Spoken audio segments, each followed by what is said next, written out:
मंजिलें उन्हें मिलती है जिनके सपनों में जान होती है। सिर्फ पंखों से कुछ नहीं, हौसलों से उड़ान होता है।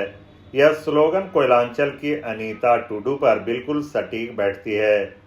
जेपीएससी की परीक्षा में अनीता 278वां रैंक हासिल की है। अनीता की कहानी आज के बच्चों के लिए किसी प्रेरणा से कम नहीं है। रहने के लिए एक आशियाना नहीं है, जो आशियाना है उसकी ऊपर से बारिश में पानी टपकती है। आशियाना छोड़ दीजिए, एक शौचालय तक नहीं है, पानी की किल्लत भी है। माँ एक छोटी सी जमीन पर सब्जियां उगाती है और बाजार में बेचती है, जिससे कि सभी का भरण पोषण चलता है। पिता दिहाड़ी मजदूरी का काम करते हैं। इतनी बाधाओं के बावजूद भी अनीता ने हार नहीं मानी और एक अफसर बिटिया बन गई है।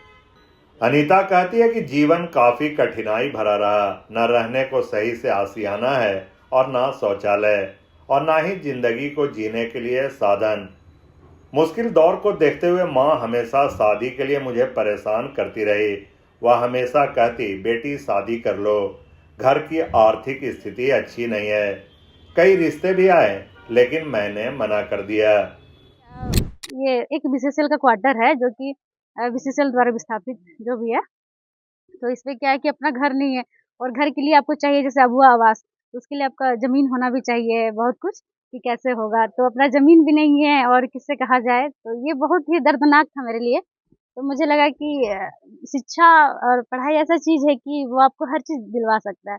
तो मैंने ठाना कि अब मुझे करना है, अफ़सर बनना है। अफ़सर बनना है। और जो मैं महसूस करती हूँ, मेरे जैसे ऐसे कई लोग मतलब कई ऐसे होंगे परिवार जो इससे मतलब वंचित होंगे। तो मुझे लगा कि अगर इसको मैं ज़्यादा महसूस कर पाऊँगी और जो भी मतलब जेपीएससी में एक वीडियो का जो सेवा होता है, उसको मैं अच्छे से समझ पाऊँगी। फ्रेंड्स हुए हैं जैसे कि प्रभात, तारामणि और ये सब मेरे दोस्त रहे हैं, जो हमेशा मुझे मोटिवेट करते थे कि तुमसे हो जाएगा, तुम कर लोगी। और अब सच में दोस्तों ने कहा तो आज ये दिन आया तो मुझे सच में बहुत अच्छा लग रहा है, खुशी हो रही है। और सबसे पहले तो जो सफलता की सीढ़ी होती है, उसपे एक इंसान का योगदान नहीं होता है। परिवार, शिक्षक और फ्रेंड्स मतलब कई लोग इसमें होते हैं, रास्ते में मिलते हैं। और तो मेरा ये कहना है कि आप ये मत सोचिए कि मेरे पास क्या है और नहीं है या फिर क्या होगा, अभी तो मेरे पास कुछ नहीं था। तो मैं यही सोची कि मेरे पास कुछ नहीं है और कल कुछ होगा भी नहीं। अगर अभी कुछ नहीं करूँगी तो फिर आगे भी नहीं होगा। तो मेरा यही रहेगा कि अब ऐसा कोई ना सोचे कि मेरे जैसा कोई स्टूडेंट मतलब अफ़सर नहीं बन सकता है, बिल्कुल बन सकता है। बस आप तैयारी में लगे और एक मेहनत करें। संकल्प कठोर संकल्प होना चाहिए और जब तक ना मिले तब तक लगे रहें। माँ तुलसी देवी का कहना है कि आज वह बहुत खुश है। मुझे नहीं लगता था कि मेरी बेटी कभी अफसर बनेगी। पढ़ाई के लिए वह हमेशा जिद करती थी। मन में एक घुटन से होता था कि उसकी चीजों को हम आगे कैसे पूरा कर पाएंगे। अनीता सफल हुई, हमको सुन के बहुत खुशी हुआ, घर परिवार सबको खुशी हुआ। सोचे थे बेटी अफ़सर बनेगी। हाँ, मन में तो मेरा सपना था कि बेटी मेरा ऑफ़िसर बनेगी और हम उसके लिए जान जीत के मेहनत करेंगे। तो मन में तो हमेशा यही मेरा दिल में रहता था कि मेरा बेटी आगे बढ़े। तो इसका मेहनत और लगन देख के लगता था। हाँ, इसको मेहनत बचपन से ही इसको मेहनत कभी वो नहीं बोलती थी कि नहीं पढ़ेंगे। वो हमेशा बोलती थी कि एक ही चीज़ बोलती थी कि हम पढ़ेंगे, पढ़ेंगे। इसीलिए इसको पढ़ाई को देखकर, इसको सफलता को देखकर हम बहुत खुश हैं। क्या करते हैं आप? कैसे सब कुछ इसे चलता इसे है? सब्ज़ी बेचते हैं, इसे भाई-बहन सब लोग मतलब कि कहीं मेरा पैसा-वैसा नहीं रहता था, कुछ माँगते थे तो मतलब कि कुछ दे देते थे। वहीं प्रारंभिक शिक्षा देने वाले टीचर रंजन प्रसाद महतो ने कहा कि यह हमारे लिए काफी गौरव की बात है। सरकार के अभियान विद्यालय में पढ़कर अनीता एक मुकाम तक पहुंची है। अनीता ने सभी का मान बढ़ाया है। बच्चे अपने पढ़ाई पर ध्यान दें, आर्थिक स्थिति को पढ़ाई में बाधा न बनने दें। मैं कहूँगा कि कोई भी बच्चा ये आर्थिक स्थिति कमज़ोर होने के चलते ये ना समझे कि हम मैं कुछ नहीं कर पाऊँगा या कुछ नहीं कर पाऊँगी। इसका मेहनत और लगन को देखते हुए सभी को माने उदाहरण उदाहरण मिलेगा कि बिना पैसा का भी मेहनत करके लगन से हम मुकाम तक पहुँच सकते हैं और पहुँचना भी चाहिए।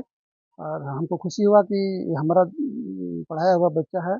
अब मैं अपने स्कूल में सभी को बच्चा लोग को बताऊँगा कि देखिए एक आदिवासी लड़की जो माने आर्थिक स्थिति से बहुत कमज़ोर होने के बावजूद भी आज हमारे बीच में एक ऑफिसर बन के आई है और उसके लिए पूरा धनबाद के साथ साथ पूरा झारखंड का नाम रोशन करेगी। अनीता टुडू जवाहर नगर केंदुआडी बस्ती में एक छोटे से मिट्टी के घर में रहती है। बीसीसीएल का यह खिलान धौड़ा है। राष्ट्रीयकरण के बाद बीसीसीएल ने अपने श्रमिकों के लिए इसे बनवाया था, जिसमें एक साथ 2-3 श्रमिक रहते थे। कई साल पहले इस खिलान धौड़ा में रहने वाले कोलकर्मी रिटायरमेंट के बाद जा चुके हैं। खिलान धौड़ा का आवास काफी जर्जर हो चुका है। बारिश में चारों ओर से पानी टपकते हैं और रिसाव होता रहता है, जिसमें अनीता टुडू का पूरा परिवार रहता है। अनिता कौन है आपकी? बहन है, बड़ी बड़ी बहन अब अफसर बनने जा रही है, कैसा लग रहा है? अच्छा लगा, खुशी लग रहा है। सोचे थे कि बहन इस तरह से अफसर बन जाएगी? सोचे थे, अच्छा लग रहा है। अच्छा लग रहा आप क्या करते हैं? है। अब आगे तो कुछ करने इधर उधर मजदूरी। मतलब मजदूर काम उम करते हैं। अब बहन बन गई अफसर, अब तो मजदूरी लगता नहीं करना पड़े। न, नहीं करना पड़ेगा। जब बहन अफसर बनी तो लोग अब क्या करें, आपको कुछ बोलती होगी? हाँ, बोलते हैं, खुशी होता है कि हाँ तुम जो मतलब ऐसे मतलब तुम तो हम लोग से बात नहीं कर रहे, ऐसे तो बहुत कुछ मतलब फ्रेंड लोग बहुत तरह का बहुत बहुत बात